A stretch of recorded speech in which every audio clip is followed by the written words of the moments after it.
Okay, so we are recording here, doing some video analysis, and for this we've got Mark, Dale, Stewart, and Cathy. Okay, so we're going to start here with Mark, and we're going to watch Mark here rowing along for a little bit. We're going to get rid of that. We're going to bring this up. There we go, Mark. There we go. Good stuff. Lock on that 22. We'll shut that guy up. All right, so there's that, and we're going to move to the next one here. We're going to make sure it is muted, and we're going to watch Mark here on this one. Now, this is a higher rate one. This is going to be a 30 or 60 second piece.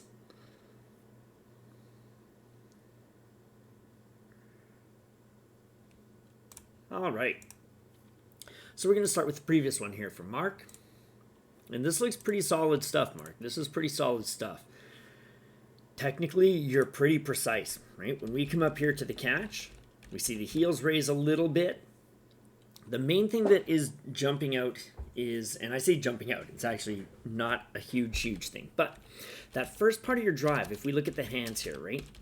They're very sort of level across for that first little bit of engagement. Then once we get to about here, we see those hands start to raise up and start to pull away, right?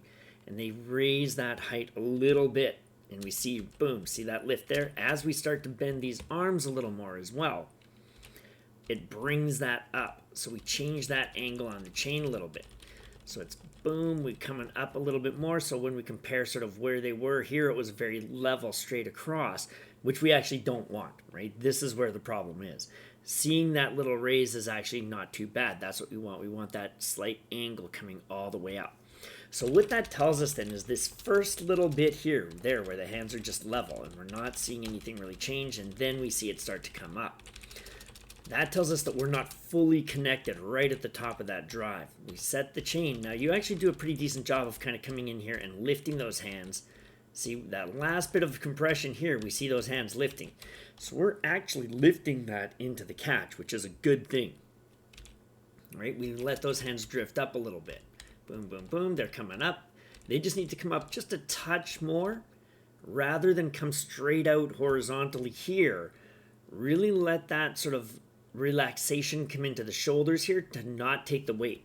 And we see on some of these videos here, it does look like you kind of brace. We're not getting good definition here on the video. It's not a high quality definition, but you do see some tension sometimes come into the shoulders, and that's why we're probably seeing sort of that levelness here before it kind of really kicks in. And by kicks in, I mean the hang, the relaxation on those handles, right? Then when we draw in, we still see that body coming back just a little bit to the handle. Not too bad, but we do see the knees also popping up, which tells us we're losing a little bit of that connection. But we're not losing it on the toes. So we are, we're just sort of letting those legs come up and disconnecting. And I assume that's probably part of bringing that body back to the handle. So really try to lock that body in. Your body position is really good, right? It's just that we kind of lose that lock, that really precise, strong lock at the point of the release. Not a huge thing, right? It's not a huge thing. These are not major issues, but they are areas where we can get a little bit more precision, a little more locked down. Also, what we see sometimes, and again, we're talking things that are fine-tuning, okay? These are fine-tuning. If we look at your body angle sort of here, and we sort of go from the hip, and we'll assume the hip is kind of here where the point of this black angle is here, to your shoulder, right? If we sort of take our piece of paper, we put the corner there, and we line it up with, let's say, the shoulder here, and we hold that angle. Now, we're going to advance it forward to the catch, to the point of most compression. We put that there, and we see that that angle has fallen forward. So now it's a much more steep angle. It's like this here, whereas when we back it up to here, that angle is not like this, which is what we were. That angle now is like this, right? So we're kind of falling into the catch a little bit. And that's going to put momentum against the momentum of the boat. So that's going to be a bit of a change that's going to sort of hurt you a little bit. It's not a massive change, right? It's just fine-tuning here. So when we look at something like that, though, we're going to come over here to her, and when she takes this here, we can see here, there's not really much change in that body angle here, right? She's fallen forward a little bit, but not too much change. A better thing is probably her actually in rowing. Now, this is a few years after, because that previous one was, I think, 2013 on the erg. Boom, see that lock, right? See that body angle there doesn't change, right? There's no reaching forward as she comes up, and she did a lot of work between 2013 and 2016 to really solidify this technique, and she did a fantastic job of that. Okay, so now we are going to look at the next one here. And this one is a higher intensity thing. So when we come back here, look at how quick this rate jumps from 20 to 32. Boom, pushes it up. So now, what we're going to see here is, see those knees, look at these knees. Bang, right? We lose that connection here as we come to the body. So we want to keep those legs nice and controlled and lock them in, right? Boom, press it down, smooth through there. And here, coming out of the bow, we don't see a ton of body pivot here. So that tells us we're more focused on getting up the slide than setting that body angle. But by holding off on this body angle and really setting it, that's what sets us up for this kind of falling forward into the catch, right? And then we see here, we kind of freeze here, and as the hips are starting to push, right, we start to see just a little bit, not much because the seat's not moving. The hands are moving up, right? So we're still doing that. But then once we actually engage, that's a pretty tight connection here. Like, look at that. The handle, the shoulder, and the hip are all moving back very nicely together. It's just this bit here, we should have probably got that extra little bit of lift a fraction earlier so that when we start that push here on the hip, the hands are instantly moving back with it. And then again, we see those hands very level, and then they start moving on that upward angle.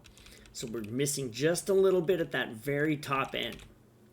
And when we're looking at, in this case here, this is from the 12th, we're seeing a 150 here. You know, if we get that connection, if we get that here without that level hand, that may push us down to that 149. It may get us the extra second because it's going to be instantly connected on there, right? So that's an easy way to kind of push that down just a little bit without really having to do any extra work. But like I say, if we watch this here play out, watch the knees through this release here, right? We see a little bit of a bounce. We see a bit of a bounce. We see a bit of a bounce. And that tells us that we're not really staying connected. We're not keeping that application of force here on the ball of the foot. And one thing that we see, again, that she does very well. Now, she's not doing this, obviously, at race pace or anything. But watch here. Watch the connection on the foot here, right? Boom, very strong. Look at the knees. Boom, strong, connected. And we know she's connected on the ball of that foot because she actually doesn't let that heel touch the foot plate. Now, this is something that some people will say is a big no-no.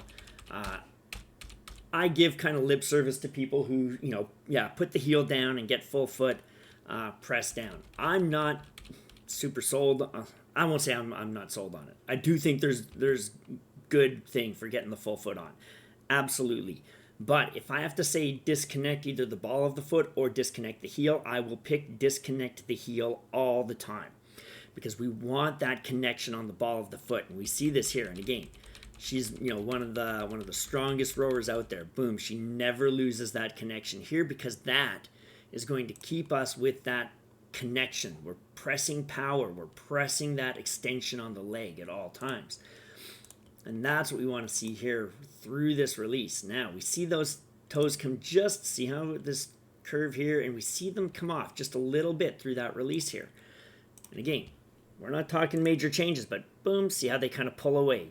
See how they kind of pull away. Pull away just a little bit. And we're seeing that bounce of the knees, right? So it's just getting a little disconnected there. Not too much, but if we can keep that press on the balls of the feet, we know we're applying that power, that long power through the drive, keeping that connection and keeping the propulsion going on that boat. Likewise, we're going to, if we get this here connected where we start that slight upward trend just a little bit earlier as well, we're going to be a little more connected at this top end. Now, as we draw to the body, boom, we see again, we're still kind of coming back here with that chest. We come over, set that body angle here, right? We want to set that body angle very early in that release process. It's arms, the extension of the arms kind of pulls the shoulders over the hips, and then the knees come up. So by the time we start bringing those knees up, now this is obviously when we're doing these at high intensity, high rate, we are going to cut corners. Absolutely. Everybody does because we just have to. But we want to cut those corners as little as possible. And the way that we want to think about it is by the time, if we just sit there, like if you just jump on the erg, you extend the arms, you pivot forward, your handle is already going to be kind of mid-shin, right? Like if your leg is flat, you pivot forward, you reach out, your handle's going to probably be here anyway. So it's already clear of those knees. But when we see people here having to kind of bring that handle up and over, we're still in a layback position when the handle is reaching mid-shin as we're coming up. And now we're going to fall into that catch. So we can see through the mid part here, look at how much that body angle changed from sort of quarter slide to half to three-quarter slide, right? And that momentum, that pivot through is going to affect the momentum of the boat. So we don't want to do that. So there you go. But overall, this is looking very solid. Like this looks good, right?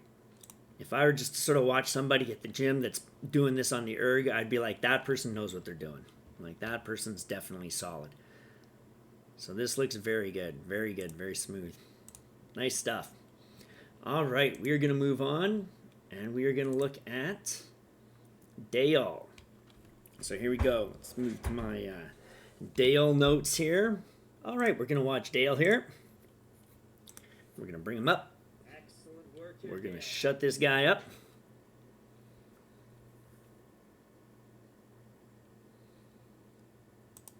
All right, and then we're going to watch Dale number 5. This is a higher intensity piece. Hit that target. We're going to shut this guy up again. We're going to bring it right to the beginning.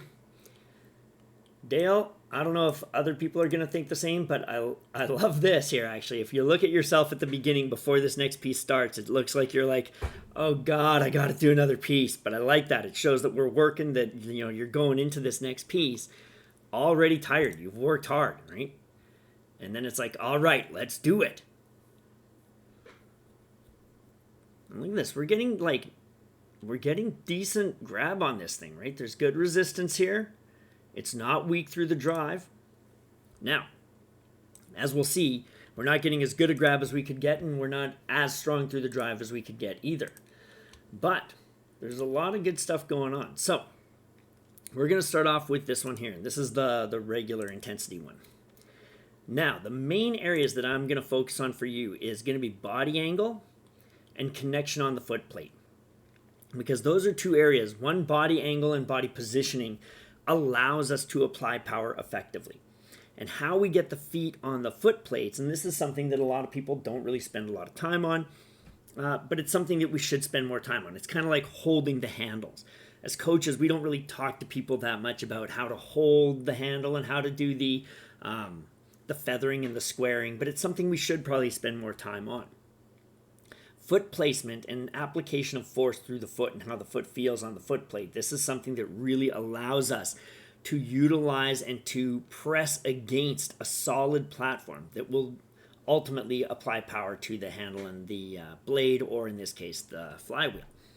Body position allows the transfer of that power that we have applied onto the foot plate to go through the body effectively and to make it out to that thing. So if we get these two things locked in on you, that's going to be a good thing. So we're going to come to, I think it was about 8 seconds, if I remember right. I think it's this coming catch. Okay. So as we come up the slide here, we see from the release, notice how we're still in the layback position through a lot of this point here, right? The draw height here is actually pretty good. Elbows are tucked against the body, which we'll talk about in a second. But look at how we've disconnected that foot from this foot plate. So the heel is the primary connection point. And the heel being the connection point, there are a lot of coaches out there that say, oh, drive through the heel.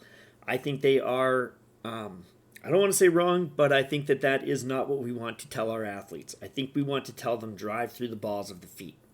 And if we have to choose between the heel or the ball of the foot, we should always opt for the ball of the foot. If we can get the full foot on there and press through the full foot, that is going to be kind of the ideal.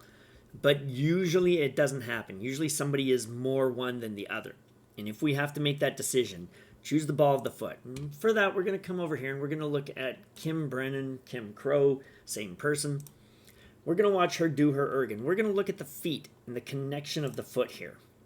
So as she's going through this, look at the ball of the foot. Look at the ball of the foot. It's always connected. Ball of the foot, right?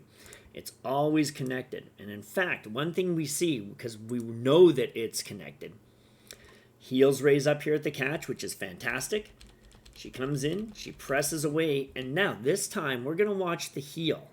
Okay, we're going to watch the heel here. And as we go through that heel, here's the foot plate. We still see carpet between the heel. We still see carpet. We still see carpet. We still see carpet. Okay, that heel never actually hit the foot plate, but the ball of the foot here never leaves. Right, that never leaves. She always stays connected all through the toes. Right, this is what we want. This is what we want.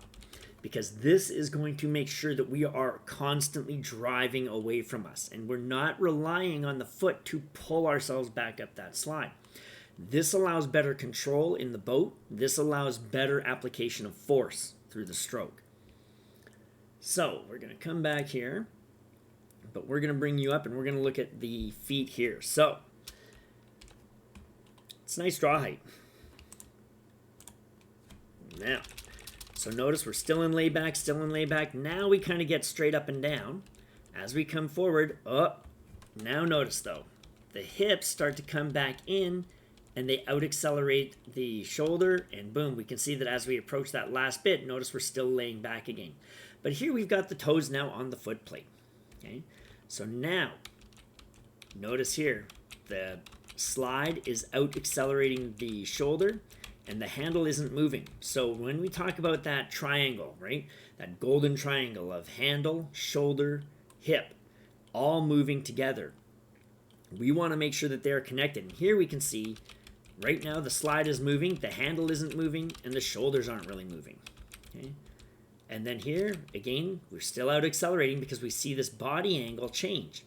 Right, the slide is coming out and it's starting to... Oh, and now we've actually got a little forward pivot because this has slid out so much more than the shoulder and the handles, right? Those haven't really gone with it. And notice now we've created this forward body angle through the drive. And this is actually not bad. We want, ideally, a little more body angle. But this part here isn't too bad. We're holding those shoulders.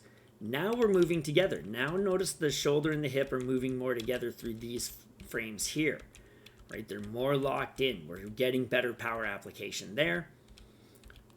But now we're losing that connection with the foot plate. We're falling away from it. And that means now that we're free floating on that boat.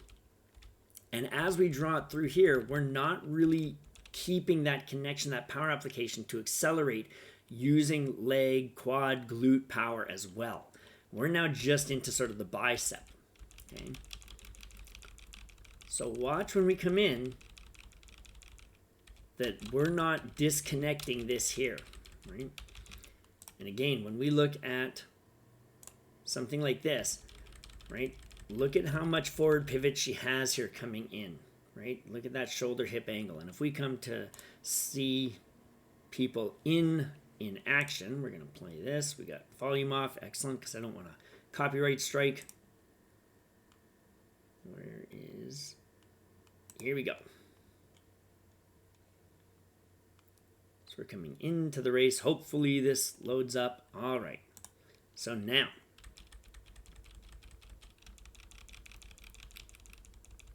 we get nice compression. We get that body angle. And look at this body angle. Very forward, right? The lower ribs should be down on that thigh. The lower ribs should ideally be pivoted forward to that thigh. And it's not that we're laying on the thighs, right? Because we don't want to fold ourselves over or collapse onto the thighs. But we want to pivot forward so that we've got that amount of compression. So we've got a nice, good angle that as we engage that leg drive, we can start really laying back once those legs are done. Then we can start passing over there. But we can see here when we get to the catch point, which is basically here. Number one, we're overcompressed. We still see those shins a little too far, but the body is very much straight up and down almost, right? And then we create that forward pivot, the little bit of forward pivot, by shooting the slide, which means we've disconnected. We've lost power through that first part. Once you get that set, it kind of locks in not too bad.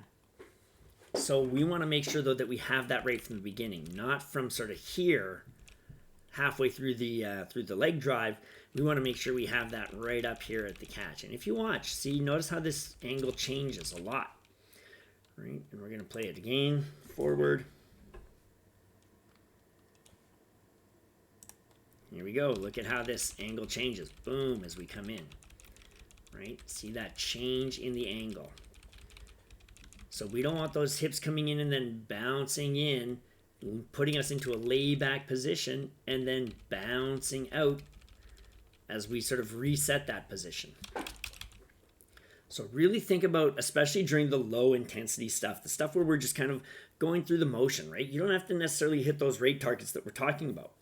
But we do want to really focus on locking that body position in, because the more we ingrain it, the more we really solidify it, the more we're going to be able to really get a lot of application of force naturally, because it's going to become a habit. It's going to become, that's where the body goes through those strokes. And that's just, putting, oh geez, I hit the wrong button. And that's just doing a lot of repetition where we're really focused on it. Keep these toes connected, because again, notice we come up on them. We're a little overcompressed, right? But when we push away, we want to have, boom, right away those toes start coming up. We want to almost point those toes. Think about pointing those toes as we're going through the drive. Like actively think, okay, I'm pushing off against the toe and I'm going to point my foot through this stroke. And if the heels come off, we don't care about that right now. We're trying to get you into a position where we're able to keep connection with this foot plate. The more we do that, that's going to give us that lightness on the seat through the drive, and it's going to give us better application of power. And when we see something like this here, where actually the intensity and the application of power is pretty nice as far as like going for it. But look at these toes, right? They're coming off, they're coming off. And every time they come off, we know we've lost connection. We know we're not getting as much force as we could. So we want to make sure that we really keep that connection. So here, this now is relying on these. If those foot straps weren't there, you'd be flying off the back end of this erg. And you're far from the only person who ever does this, right? But if those aren't there, you're going to be totally disconnected from the boat. Right? And one of the things that we used to do back when I was at sort of my high-level competition days, we would actually do like 500-meter sprint pieces with feet out of the boat, feet out of the shoes, because we wanted to learn how to keep that connection and get through the release quick enough that it's not that we're popping off that slide. We're very controlled. We're very connected to the boat. And again, it's a tough thing to do. It is a tough thing to do.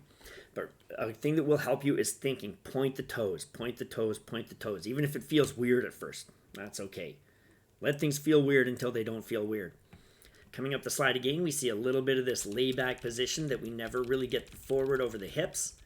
And then when we come in, boom, that changed. Now, the next thing we're going to talk about, and this is about sort of body position and progression as well, especially at the high intensity, this is what we see. Watch how early these arms are pulling. We come up and boom, right? That one wasn't too bad. But then we start seeing those arms start to pull, right? Bang, look at them. We're still way up here on our slide, and we've got those arms bent and sort of pulling against that weight. We want to let those arms hang very long, okay? And you're not the only person that's doing this. We will be seeing Stu with some arm stuff as well later. But again, when we look at her on the erg, right? She comes up, she takes that stroke. Look at these arms just hanging, hanging, hanging. When we see Demir Martin here, right, through that leg drive, those arms long, long, long, levering it through. When we move on to the other guys here, we're going to get a commercial, so forget the commercial. We'll skip that. right? When we look at some of these guys here, right? Look at these arms there. Long, long, long, right? They're hanging through. When we look at, we'll not go there. We'll go real replay. Here we go, right? Arms long through. We're going to go take a look at all the women here, okay? So here, Janine Gamelin, long arms through that leg drive. We move on. We see Kim Crow, Kim Brennan. We see Ginevra Stone. Look at these arms. Boom. Look at how they hang. Look at where her legs are when those arms start bending. We've got Magdalena Lobnig here. We have Emma Twigg pressing it through. Fairly long on the arms. We've got Duanjing Li. Look at that arm hang, right? Nice and long till the legs are like well into their drive, right? Look at this. Janine Gamelin. Look at that arm hang way through. Really long, right? Same thing. Ginevra Stone. Way long. Here. Way long. So that's what we want to do, is really just let those arms hang. And again, this is something that is tough as well. There's a couple things that I have continuing problems with. One is I tend to reach for more. The other is I tend to pull with the arms. So this is something that I still fight to this day. So the earlier we can break that habit, the better it's going to be for you, because it's a tough habit to break. So we want to be very relaxed in these shoulders. Feel that good stretch across the back. But as I say, when we look at this, this looks much stronger than it used to, right? This is very nice, very nice. If we get those toes connected, and if we get that forward pivot and really get that nice progression, that's going to lock that stroke in. That's going to be a very solid looking stroke, right? Those three major things. If we also think of the arms as something separate. I tend to think of the arms as something with body positioning because it's part of the body. So there you go. So that's what I would say. Focus on getting that forward pivot, holding that forward pivot as you come into the catch and as you push away. We don't want that body having this kind of change. That one was actually pretty good. That one was pretty good. There we go. We saw the hips come in that time, right? See how the hips come in and they out-accelerate into the catch, right? So we see the back angle change, the angle between the shoulder and the hip here. See how that changes? We don't want that. We want to keep those things together. And if that means that we keep that slide a little further from the heels, that's okay, because you're already a little over-compressed, right? So you've got some stuff to play with. You should stop right about here. Keep that gap there. Don't close it up, right? Don't close that gap, because it just pushed you in a weaker spot. And then we have to use the first part to kind of get the hips back out underneath to reacquire that forward pivot. There we go. All right, so we are going to move over to Stewart. All right, we're going to take a look here at Stu. So this is video number Stewart 2. We're starting way up there. We want to start back here. All right, and there we go. We're going to move over. We're going to take a look at the next one here for Stu. And this one here is video 4. I didn't think I had video 4. I guess I did. And then we're going to go to number 3.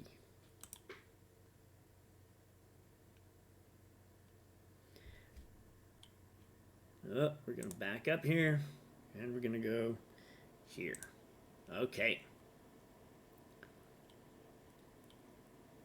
Excellent. So, now we're going to take a look here. We're going to go to Stewart video number 4.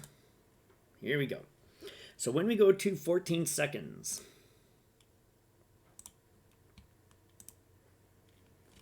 all right, what we're going to see here is this. Now, we don't see a tremendous amount of this, but we'll see more of it later. Notice how the arms are still bent as we come into the catch. That means we haven't got really full extension here. And now we kind of reach for more. See how the arms are kind of reaching forward while the body is not, okay? Then, here, we see, look at the body moving. The left leg is pushing a little bit, but that right leg doesn't even really move, right? But the body is opening. So we're starting that drive now. And this part of this is because we just are heaving with the body. But another part is because as the arms extend forward for more, we've now put ourselves into kind of a body forward position. So to get back to what the body feels as a strong position, it opens that body, and now we get that leg drive coming here because the body's like, okay, I'm good to go now. Let's hit it, right? And that's when the legs kind of go. But by then it's too late. We've got the upper body in momentum. It's already moving. It's in motion. So it's going to keep on moving. And that's why we see here where we've done very little actual leg drive, but we're already getting pretty much straight over the hips and possibly at this point even in a layback position when we're only at kind of half slide. Right, so this here looks very much like we're laying back already, which means we're using too much of the body and in turn too much of the back. I'm circling kind of your stomach, but imagine my cursor is around your back. We're using that part of your body actually as the propulsion through the primary start of the drive. We want to keep that drive on the glutes, on the quads, on that lower body to really, really move that boat. Right? Now, if we go to... let's see, it was now number 2. Stewart number 2, and we're going to go to 13 seconds. Okay, so as you come here, we're going to look at the arms, okay, and we're going to look at how we're drawing it in. So now you will see that those arms are very tucked against the body, right? We're really pulling it tight to the body. Now what we want to do though is we want to actually come to here. And if we kind of look at her, notice how these arms are going out, right? She draws those elbows out and away from the body, okay? And if we go here into the actual race, where she is racing at the Olympics, so hang on here, boom. Now, see where those elbows end, right? And the way that I like to kind of encourage people to think is if this blade here is coming up, we kind of want to try to match this forearm, that right forearm with the angle of this shaft, the left forearm with the angle of this shaft. And if we kind of unify those angles, that's going to be a good position. But we can see how open this is. Another person who does a fantastic job where we will see this and why it's important, okay, is here. This is Janine Gamelin from the 2018 Princess Royal Final, okay? And she actually set the women's record for singles here in this race, okay? Excluding the lack of balance she had there at that catch, we're going to watch her. Oh, we're going to probably get a commercial here. Okay, no commercial. Fantastic. If this actually... there we go. Okay, we're going to shut that down. Now, look at this. We're looking at the back and the shoulder and the elbows, okay, how she draws it in and how we see, make sure it's best possible quality, which it said it was. I don't know why it's reloading because it absolutely was. So look at this here, the elbows are going out and notice the back muscles, boom, see how they kind of really circle around. We can see the engagement through those lats, right? Here we go. Look at this. Boom. You see those lats kind of going, closing in around that spine, right? And those elbows are nice and out. Now, it's not like they're sort of chicken dance out. They're just a nice, natural kind of openness. I kind of like to think of it almost like if I've got a bag of chips in front of me that I'm pulling apart. But as I pull them apart, I'm trying to squeeze my shoulder blades around my spine as I'm pulling them apart. And that kind of puts my elbows into kind of that position, right? But we can see by keeping those elbows out and up, it really allows engagement of these big, strong back muscles to complete that stroke rather than sort of dropping it down lower and in keeping it in the bicep. Because the bicep, although it's a very showy muscle, it's not very powerful for us. It doesn't do a lot, which is why she moved the boat very, very fast here, right? So that's what we kind of want to think. And then when we come back to you here on video number 2, we see this here. It's very tucked against, which means we're using more of sort of the forearm, the bicep, the smaller muscles. Okay, now we're going to come forward and we're going to take a look here at 16 seconds, which is basically going to be this next catch. Now, here's what we're going to see. Look at the bend in these arms. We are still fully like bent on these arms as we come up. And what we're going to see here is that you're going to reach for more. Okay, those arms now are going to kind of reach out as we get here. Boom. See how those arms are reaching. We're at full compression, and I think you might be a little over compressed actually. But look at how the shins don't move, but the arms are reaching forward for more. right? We've got to our full compression point here. We should now, boom, instantly we should be pushing away. This should be our turnaround point. Rather, we end up wasting time kind of reaching for more and then getting it going. And again, we see here the shins don't really move that much, but the body is sort of working hard to get back to where it was. And now by the time the legs are engaged, we can see that we're basically straight up and down over maybe a little bit of that layback position already. So that's not really what we want to do. Now we're going to go over to video number 3. Here we go. And we're going to come to 19 seconds. And we're going to see something very similar. And again, we see tucked in here against the body, right? And now we're coming up. Where's 19 seconds? Okay, so we're looking for the same thing here. Reaching forward. Look at that reach, right? Look at that reach again. And then notice how the shoulders move faster than those legs because we're getting that body back into a strong position. And then the body's like, now I can go. And now it kind of starts going. But the body was in motion, so we're already kind of in that layback position. So really think about getting those arms extended because we want to be in full connection mode. So when we watch this here, boom, arms are extended. So as she comes up, she doesn't have to reach for more, right? The handle just drifts up. See this last bit of the compression? The handle's drifting up. She pushes away and there we go. Just a nice hang on the handle with those good long arms, right? As the legs get down, we see she's now sort of starting to pass the body. She actually opens up too early here, I think. I think this is one of the things that she probably worked on very hard over those next 3 years. But we can see how loose she is in these shoulders. They're just hanging in that socket, right? There's that stretch across the shoulders to make it happen. So think of that really nice extension on the arms. So as she engages, or as you engage, you don't have to sort of extend to grab more because we're already there. By the time we come to that catch, we already want that full extension, right? We never want to reach for more. And when we come to the catch, we know because our mass, our momentum is moving against the boat. That's the point at the catch, that is, where we're going to put most of our weight back onto that foot plate, which means that boat is already slowing down as much as it possibly will. Okay. Now, if we throw more against it and you go, it's just extending the arms. It is. It's not much, but it's something, and it all adds up. Every time we sort of make a mistake, we have those errors and they compound and they compound and they compound. And it's one thing leads to another, and eventually we're just giving away speed. It's something we don't have to do to slow down the boat. Every time we slow our own boat down, we're effectively giving those competitors extra speed. We're saying, here, I don't need this speed. You take it. You take a little lead on me. Take a seat. Take 2 seats. We don't want to do that. Or you might, but I don't, right? So think about what this looks like as we come in. Look at this, right? All that reaching there. Right? We don't want to do that, right? Same thing here, right? We don't want sort of this opening of the body, right? Because again, that's not powerful. We want these legs pushing. That's what we want to be driving it down, is that leg power, right? That push on the legs as we come up here, right? Look at the bend in these arms. Get them nice and extended so we don't have to reach for more there, right? Look at that. You're punching against the momentum of the boat, and then you end up heaving with the body. And again, this isn't uncommon. This is something that we see from a lot of people, right? They're problems that I've had and that millions of people before me and millions of people after me will have.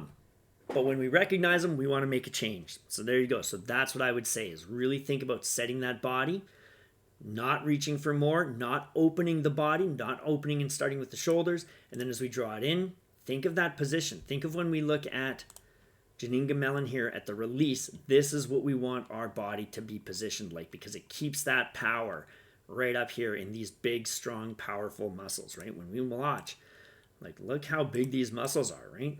Look at these muscles. They are huge. They're powerful. They're big slabs of meat. We want to use them, right? All right. So we are going to be moving on from Stu, and we are going to go to Cathy. Here we go, Cathy. You may go, Cathy. And we're going to make sure that that guy's shut up. Nobody wants to listen to him babble on.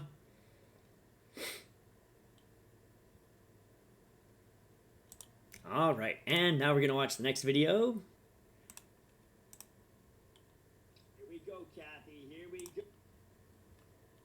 Pulsing it through, feeling good. This here's obviously the 10-4s. All right, and hopefully you guys have seen one thing already that's kind of jumped out to you. And we're going to do this. And this is a higher intensity, higher rate piece. Okay. So here we go. So this here's just sort of a standard warm-up video. So when we look at this one here, number 2, we're going to go to 7 seconds. All right. So we're coming into the catch here. And we're going to maximize this. So now what we're going to look at here mainly is, because this body position is very nice, good arm hang, nice shoulders looking relaxed. Body could, like the head could maybe be up just a little more to sort of get the a little more distance between the top of the shoulder and the bottom of the ear. But this is pretty solid stuff, right? We are a little over compressed, and we're going to talk about compression later on.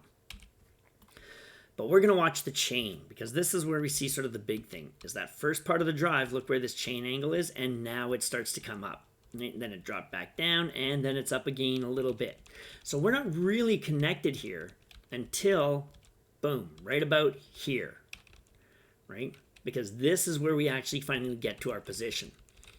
We see the chain low, it gets high, and then it comes back low, and now it's locked in. And that's where we sort of have our natural position. So when that happens, which is, boom, here, we're about halfway through that drive, right? Before we really get good connection. Right? Now we're still obviously moving the flywheel through this first part, but we're not as connected as we could be. So this last bit of the recovery, think about letting those hands drift up. So by now, which is our compression point right here, basically, right? Boom. But we go a little over that compression point. But by the time we get to here, the hands should already be set. They should be kind of sitting around here probably, right? So we want to let them drift up, up, up, in position, push away, push away, push away. Because we can see how much we're kind of wasting there. And here we're back underneath it. It snaps back up, and then it comes down. And if we kind of come across now, we can see that if we had sort of been where I was, and then we just were on this kind of angle all the way, that would have put you in pretty much the position that you were in there. Right? Here we go, and I know you've been working on it because we see those knees holding down there very nicely on this one. The knees held down very nice. So the main thing here, honestly, that we're seeing is that overcompression and that setting of the handle. And see there how it snapped up. Boom, see it snap up. And we're going to watch again here, right? And boom, see that snap up. Look at the hand height there, right? It suddenly, bang, snaps in, then we're connected. So that tells us that the connection right off the foot plate is just a little bit, a little less snug than we would like. Now we're going to move it through, and we're going to take a look at video number 3. Okay, so this here is the 10-4s. And one thing that actually I wanted to note is look at that release. That was a nice release, okay? We brought it in, down, away, thigh height. Right after we're done the thigh height, though, the hands pop back up. So notice the height here, we were down at the thigh, so we've come up a fair bit, and we see that, see how that handle now is dropping, dropping, dropping. So as soon as we came off the thigh, we lifted it back up. We want to keep that handle low and then drift up as we get there. Right? Not a huge deal, and it's not actually the main thing I'm here to talk about. But what I thought was interesting was this. We had a really nice release here. But then if we go to sort of midpoint, we're going to look at the release. We're not really getting down to the thigh, right? We're not really getting down to the thigh. As we come here, again, we're not getting quite as much. So it's like as the further we went through the piece, the more we were kind of shortchanging that release, right? We were kind of just letting it almost come in and out a little bit more. But really sort of just keep that nice good push down, and very solid. Now, here we go. We look here again, boom, we see that over compression, okay? We come back here. We're going to look at this catch, and we see that over compression, right? We're still seeing as well that chain kind of snapping into place through the first part. Holding the knees very nice here. See that chain snap, boom. Knees hold, over compress, chain snap, boom. Those are kind of the main things that we're seeing. Now, we're going to go on to this one here. And this is going to be video 5. And this is a higher intensity piece. Now, when we get to these higher intensity pieces, we are always going to end up cutting corners. But the point is we want to cut those corners as little as possible and in as the least disadvantageous way possible. Okay? So, one thing that really jumps out to me here is we are seeing, and this isn't the thing that really jumps out to me, because what really jumps out to me is actually a good thing. But there are definitely some things that are jumping out to me. Notice here we come back to the handle a little bit, and as we do, we lose that connection. Those knees start to pop up now. And then we're kind of using the body to push the handle away rather than letting the arms lead the body out. We do get a nice body pivot here, but we would want it to be from here, hold that body long, then now push the arms away. And we want to really think of like, it's not just sort of letting the arms move away from the body, it's really an active push away, right? Extend those arms with authority, with force to get them out there.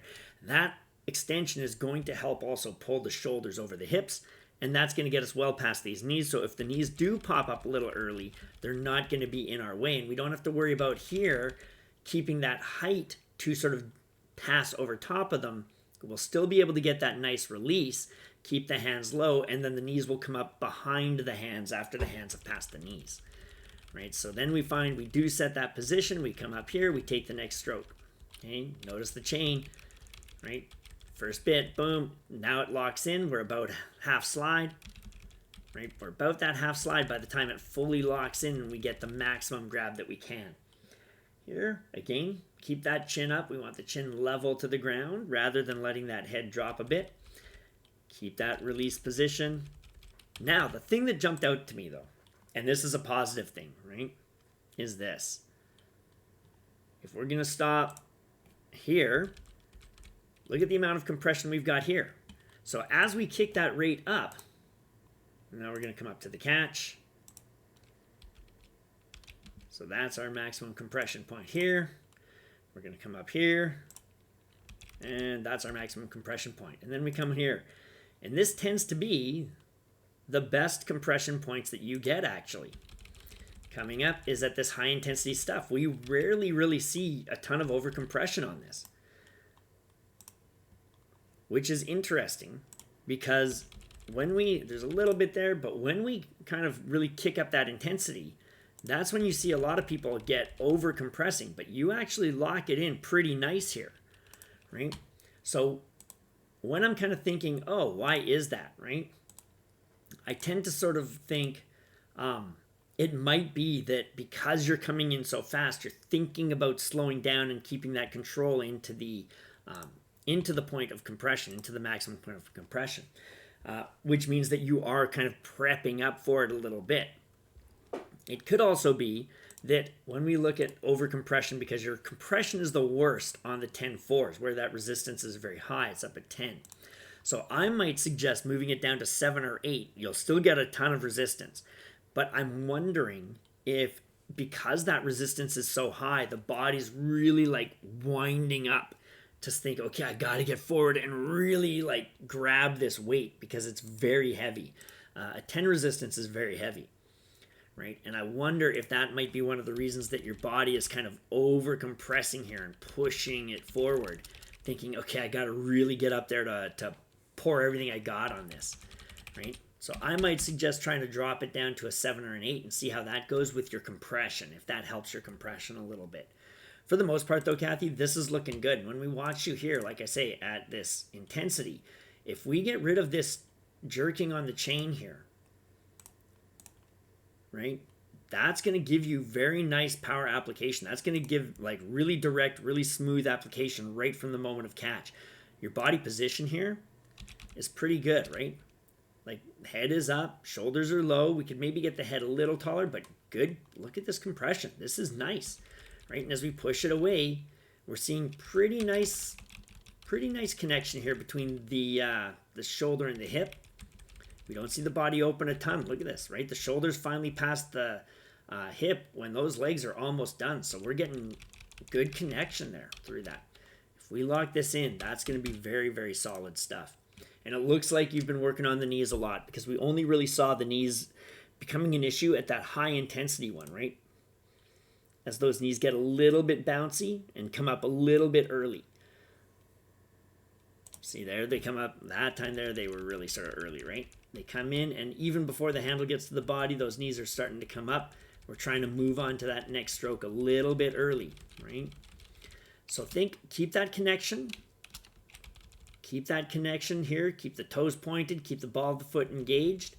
Let those arms push out. It's the speed of the hands moving away that's going to really allow us to get past those knees before those knees have to come up. There you go. All right, so I hope that here is beneficial, and I hope that people got something out of it. If you didn't, feel free to let me know. Again, you can always, or if you think that I got anything wrong, you're always able to let me know and say, hey, you know what, Derek, I think you missed out. I think I'm doing this, and this is okay, and here's why I'm doing it, and I like it. I think it makes me stronger, whatever. I may well disagree with you, but, we're all allowed to have disagreements. That's absolutely okay. All right, so I hope that is good for everybody, and we will shut this down.